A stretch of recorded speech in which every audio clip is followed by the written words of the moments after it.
Hello viewers, welcome to my channel. आज हम कार्तिक माह का महात्म्य का दूसरा अध्याय पढ़ेंगे। इससे पहले हमने पिछले अध्याय में पढ़ा था कार्तिक महात्म्यों में दीपदान का महात्म्य। आज हम पढ़ेंगे अध्याय 2, सिमर चरण गुरुदेव के लिखूं शब्द अनु, कृपा करे भगवान सतचित आनंद स्वरूपा। भगवान श्री कृष्ण आगे बोले, हे प्रिय, जब गुणवती को राक्षस द्वारा अपने पति एवं पिता के मारे जाने का समाचार मिला तो वो विलाप करने लगी। हा नाथ, हा पिता, मुझको त्याग कर तुम कहाँ चले गए? मैं अकेली स्त्री तुम्हारे बिना अब क्या करूं? अब मेरे भोजन, वस्त्र आदि की व्यवस्था कौन करेगा? घर में प्रेम पूर्वक मेरा पालन पोषण कौन करेगा? मैं कुछ भी नहीं कर सकती।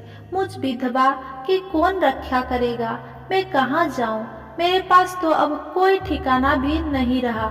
इस प्रकार विलाप करते हुए गुणवती चक्कर खाकर धरती पर गिर पड़ी और बेहोश हो गई। बहुत देर बाद जब उसे होश आया तो वह पहले की ही भांति करुणा विलाप करते हुए शोक सागर में डूब गई। कुछ समय के पश्चात जब वो संभली तो उसे ध्यान आया कि पिता और पति की मृत्यु के बाद मुझे उनकी क्रिया करनी चाहिए जिससे उनकी गति हो सके।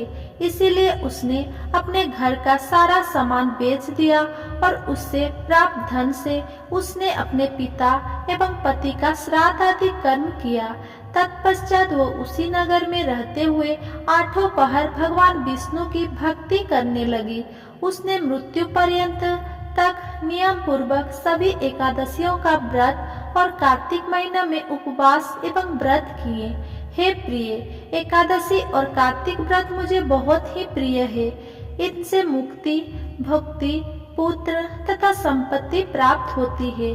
कार्तिक मास में जब तुला राशि पर सूर्य आता है तब ब्रह्म मुहूर्त में उठकर स्नान करने और व्रत और उपवास करने वाले मनुष्य मुझे बहुत प्रिय है, क्योंकि यदि उन्होंने पाप भी किए हो तो भी स्नान और व्रत के प्रभाव से उन्हें मोक्ष प्राप्त हो जाता है।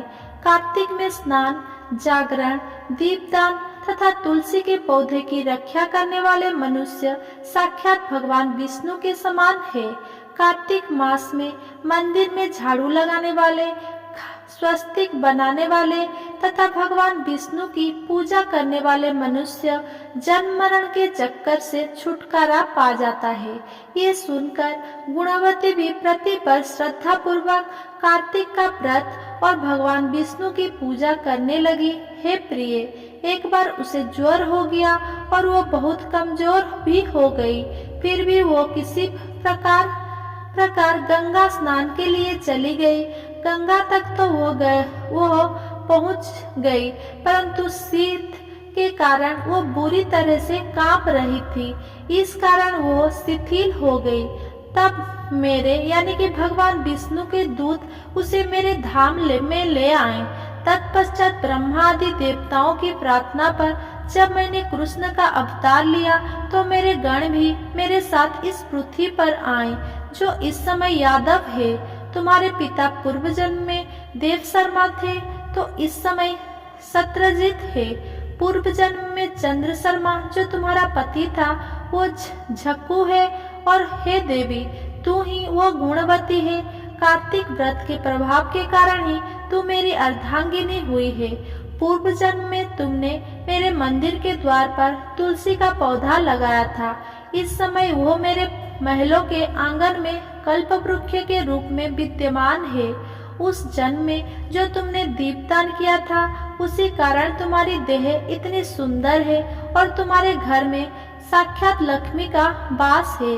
चूँकि तुमने पूर्व जन्म में अपने सभी व्रतों का फल पति स्वरूप विष्णु को अर्पित किया था, उसी के प्रभाव से इस जन्म में तुम मेरी प्रिय पत्नी हुई हो।